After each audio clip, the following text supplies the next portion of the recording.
Welcome back to our final episode of season 2. That is so wild. That's wild. Season 2 went like this. I know. It's disgusting. This whole year went like that, actually. Yeah, that's fair. Wow. Insane, but welcome. We thought we'd have a fun episode today. To end off the season. So I have found a bunch of Reddit threads. Now, if you don't know what Reddit is, it's a platform where you can confess stuff or ask advice, but anonymously. So there's like no, face behind it. And sometimes very unhinged stories, which are some of these that I found. Yeah. But we are kind of focusing it on friendships, relationships, good advice, that type of thing. Yeah. Okay, so cool. I'm going to read it. Then I've not heard any of these stories. I'm going to read it and then we can chat about it. Yeah. Okay. Perfect. We're going to jump right in. Let's just jump right in. Let's go for it. Okay. The first one is titled, "My boyfriend gave me a pros and con list about me as part of our anniversary present." As part of the anniversary present? Yeah. Okay. That's so wild. Okay.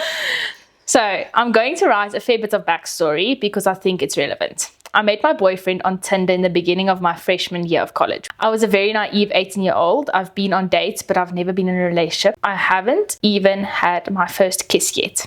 I was pretty miserable my first couple of weeks after moving in, and so I got on Tinder. And then I matched with a bunch of guys who went to my school. One of them I thought was pretty attractive. He was a junior and a brother in a notorious frat. He told me to come to his frat party, so I went with some girls I'd met on orientation. There, he took me upstairs and we made out. But I think you could tell I was very inexperienced, so nothing more happened. I pretty much fell in love with him, even though we said about three words to each other. I didn't see him until a couple of weeks later when he invited me to a party he was throwing. I was expecting us to at least hook up, but when we got there, he was clearly with another girl. And there were tons of other random girls who I assumed he was hooking up with. Okay, stop right there. Rooi vlaggie. Problematic. Yeah, okay. 100%. I was naive, but not an idiot. So I forced myself to get over it, and I didn't see him until my spring semester, when I drank too much and he ended up at my dorm and I lost my virginity to him. Oh. So problematic. Yes, please. I didn't see him again until fall semester of my sophomore year. We worked up for a few weeks and we were back on campus. I still didn't catch feelings again though, until we started to hook up regularly every week. At this point, I was again pretty much in love with him. Although this time I did have reason beyond just him being a large, attractive, popular man. We weren't dating, but we got to know each other and I saw his many virtues. However, it was still very clear to me that he wasn't into me in that way, and that I was one of the number of women he was sleeping with, so I didn't even think anything of it. It was just casual. He also had a pretty terrible reputation on campus. He graduated at the end of that spring semester and we saw each other one last time before. It was really incredibly intimate and really cemented everything I felt for him. So after we both left campus, I confessed to him that I really liked him and that wasn't okay with just hooking up with him anymore for my own sanity. Miraculously, he said he also had feelings for me and he asked me out on a real date. We started dating and have been together since.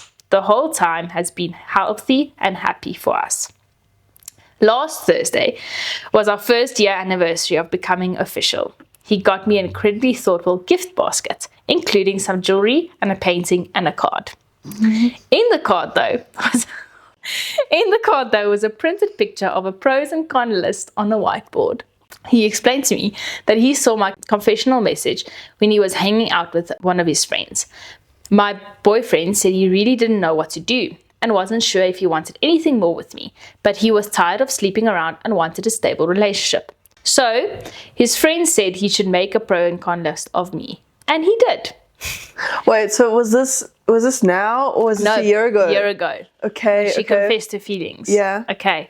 Here's a bit of the list.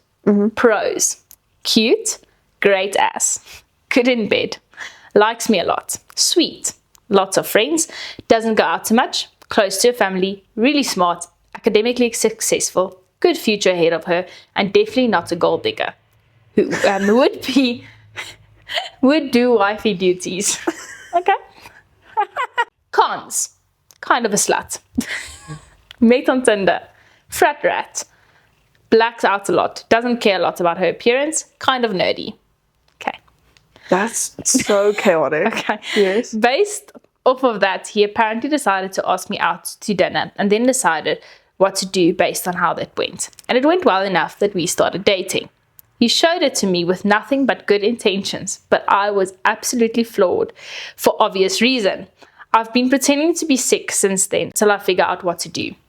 On the one hand, he's my dream man and I'm so glad to be with him. He has been nothing but incredible to me. We have a great relationship. And logically, I know that he wasn't in love with me or anything when he asked me out, as I'm sure he had some idea of how I felt and he never did anything about it.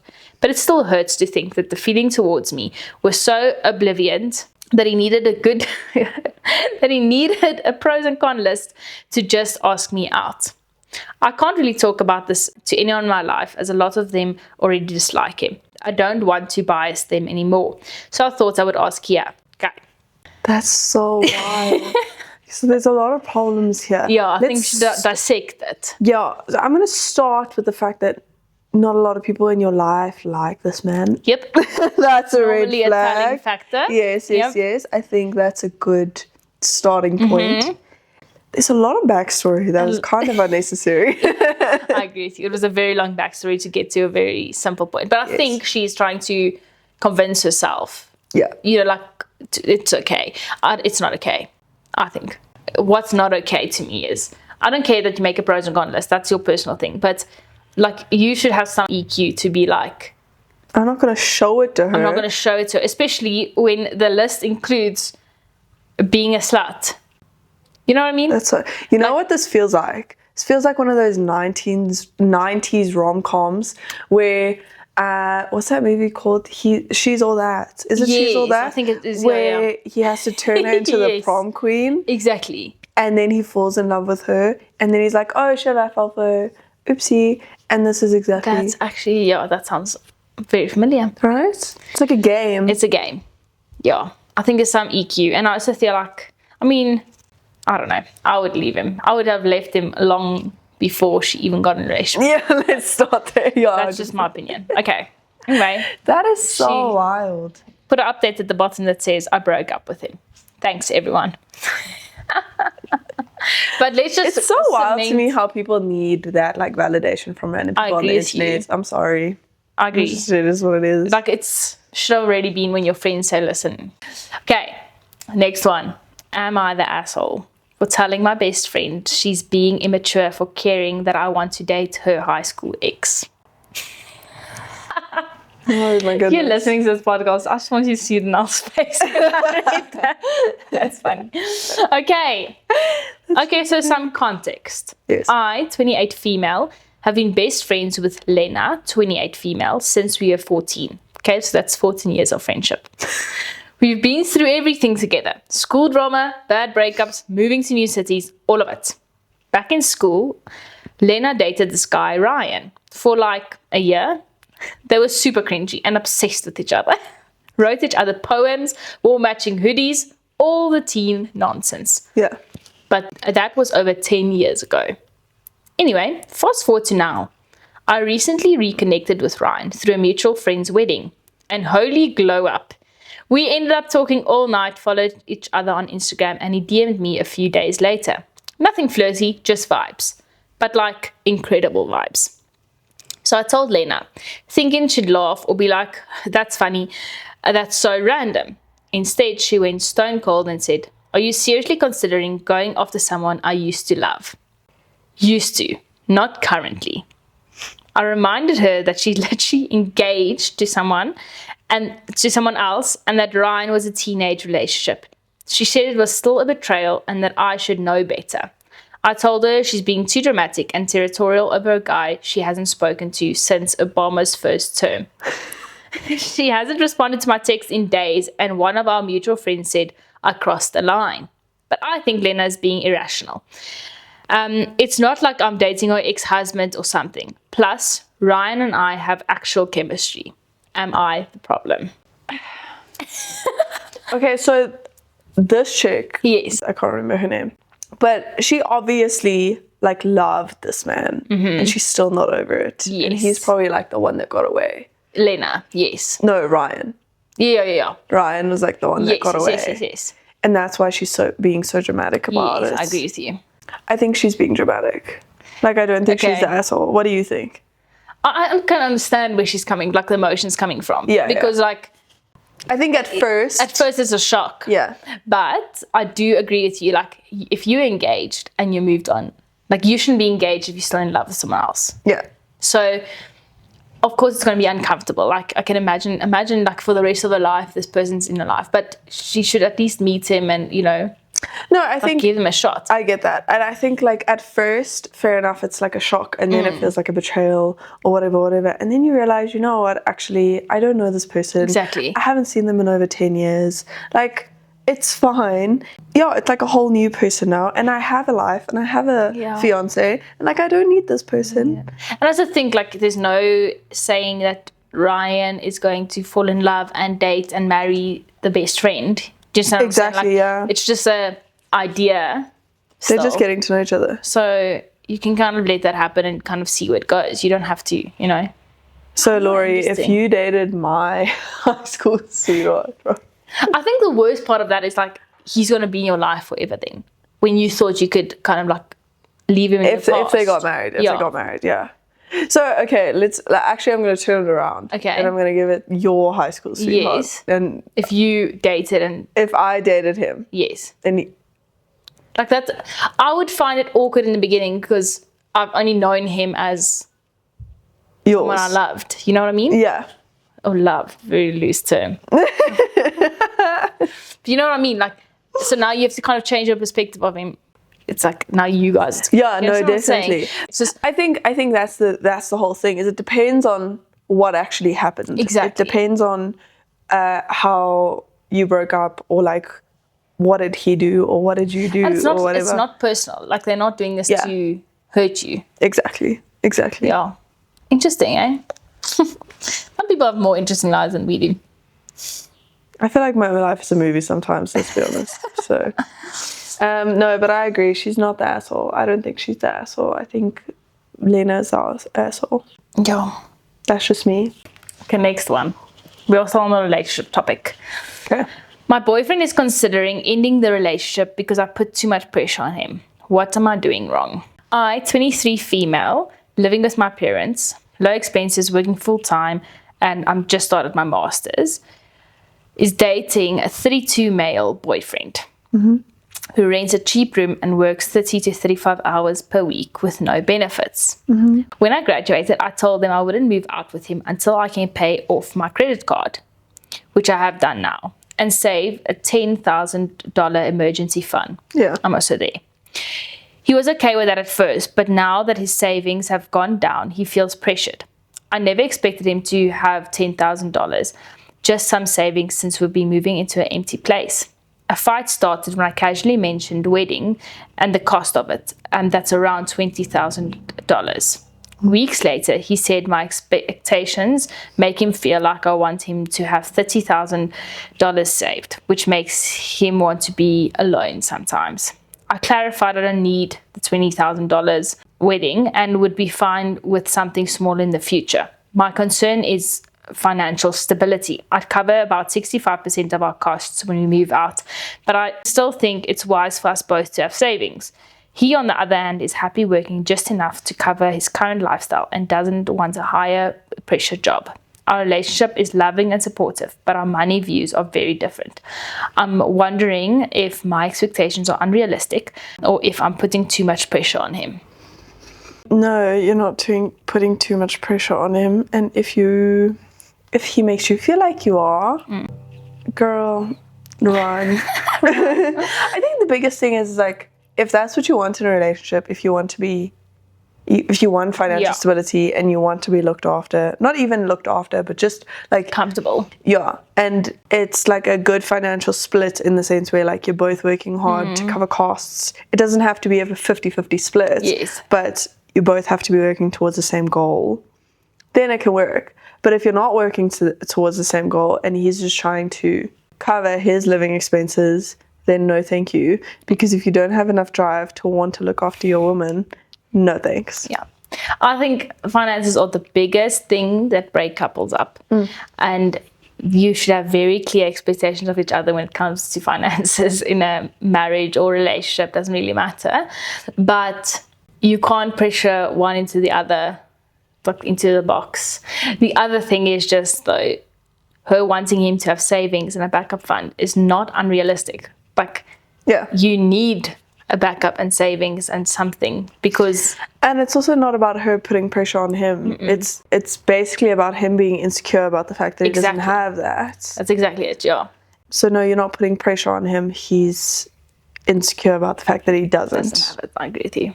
And any mature adult knows that you need an emergency fund. Yep. It's just maybe just with me. It's just me. But yeah, no. And I mean, she's even happy to pay 65% of the bills. Like, Yeah, but she's also not complaining. 24 and he's 30. That brings a whole new factor. You know what You're I mean? right, yeah. Like, she's basically a child. Like, she's not a child, but she's just much younger than younger, us.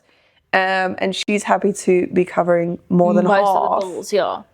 You need to step up, man. Come on. No, I think she just deserves better. Like, she can look after herself. She doesn't need to be looking after a man. I'm sorry. Also not one that is 30 years old.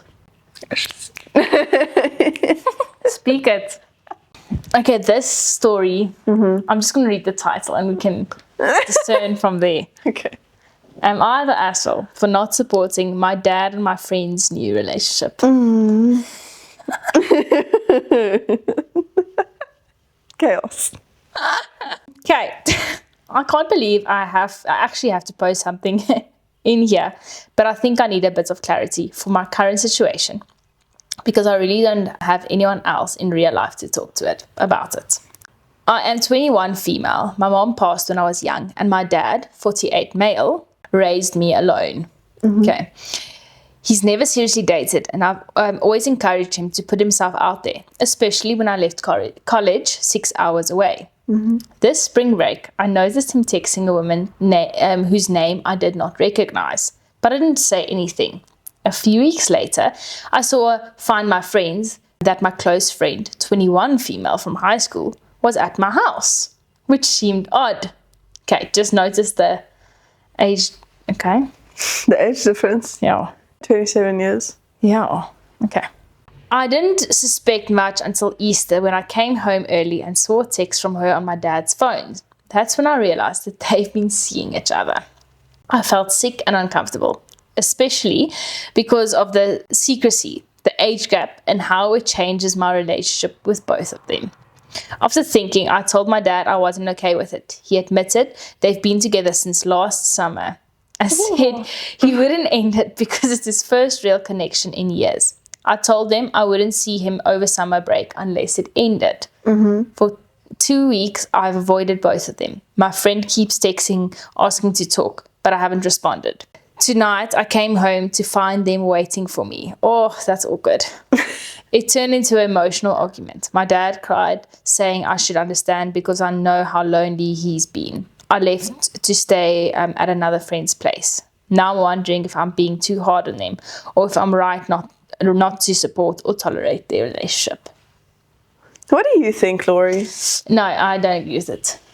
I'm sorry. There's a boundary for me between, first of all, the friends thing, like they're friends. I know this is very, I'm going to just straight shoot and say, it's like dating your daughter. It is, because they're exactly the same age. Like, okay, so you're talking age gap. You're talking age gap. Yeah. More than anything. And then the friend part, like dating someone she knows and loves dearly, like that's awkward. That's my opinion. What do you think? No, see, I think like I knew we were going to disagree on this point. Okay. That's why I asked you. I don't think it's anyone's fault. I think that's where like, it's just, it's unfortunate. It's an unfortunate situation where these two have a connection. Fair enough. It is really uncomfortable that they're friends, right? But I get where the dad is coming from. It's like the first connection I've had. It's probably just because she's really young, but whatever. But not for us to judge. It's not for us to judge. Yeah. But I do think, and I don't necessarily agree, but I've seen a lot of couples with like a wild age gap actually work. Just like actually work. I hear you. I mean, my grandparents, like my granddad was 20 years older, 21 years older, I think, than my gran. He waited for her to turn 18 so he could propose to her, basically. You get what I'm saying? So I think with like that frame of mind, like it's obviously quite different. Can you just imagine every holiday, everything, like she's your mom now, your stepmom. Yeah. Like it's like the now being my stepmom, like that's weird. No, I get that, 100%. It's so funny though, because my gran went away with her best friend. The friend's uncle. Yes, I remember the story. My friend's Ended uncle up being your gran's. is now my gran's late husband. She became her best friend's aunt. So weird. I get what you're saying. I acknowledge that maybe like love is love and they found each other and, you know, unfortunate circumstances. I think age is just a number in that sense. I understand. I don't think it's appropriate necessarily. Yeah. Especially in this day and age. And like a 21-year-old and a 48-year-old. It's not necessarily my vibe. Or maybe just like leave her, you know, to be like 25. So she can just mature and like, you know. Yeah. I don't know. Anyway, not for us to judge, but I'm just saying I would feel so awkward. No. It's very uncomfortable. It's very uncomfortable. Like if we had to go on family vacations together and like I was with your dad or you were with my dad. Wasn't me, yeah. Don't even. But I do think, like, I think a reaction is valid. Like, to freak out like that, I'd probably also freak out like that. Yeah, no, definitely. You know, who has to work through some emotions. No, definitely. I think it'll take a lot of time. I think, like, they should have grace with the situation. I think it is hard in general also because, like, her mom passed. Yes, and now her dad is starting to date again. And it's not with a normal human, like a normal stranger. It's with a normal human, but it's not with a normal stranger, which I think is hard in general to see your your father or your mother start dating again after. But yeah, like I think it's just a really hard situation. I'm sorry, I don't have an opinion on it. You do you, boo. Glad it's not me though. Yeah, 100%. Okay, let's do one more story and get your opinion. This is more about friendships. My two best friends booked the trip we have been planning for ages without me. Shame, that's not nice. Me, 24-year-old female, and my two best friends, 23-year-old females, went to university together and immediately got close. We were inseparable all of the 3 years of studying. However, this summer we graduated and moved completely different places. We talked daily in our group chats and caught up over FaceTime. And one of the two got a job in another country in Europe, and ever since she knew she was going to move there, we've been planning to go and visit her for New Year's Eve. 5 days ago, I texted them to arrange a FaceTime call to start planning and booking our trip. Later that night, the friend working abroad called me and suggested we could come late in the spring instead, when it was warmer, and that she thought she might not get days off of work.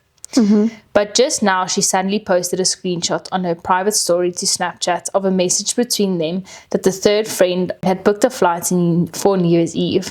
I just don't know what to feel. I feel so disappointed and left out. We have done things together before where two of us would hang and not include the third. But we have traveled together many times and we always agree on that we have so much fun traveling together.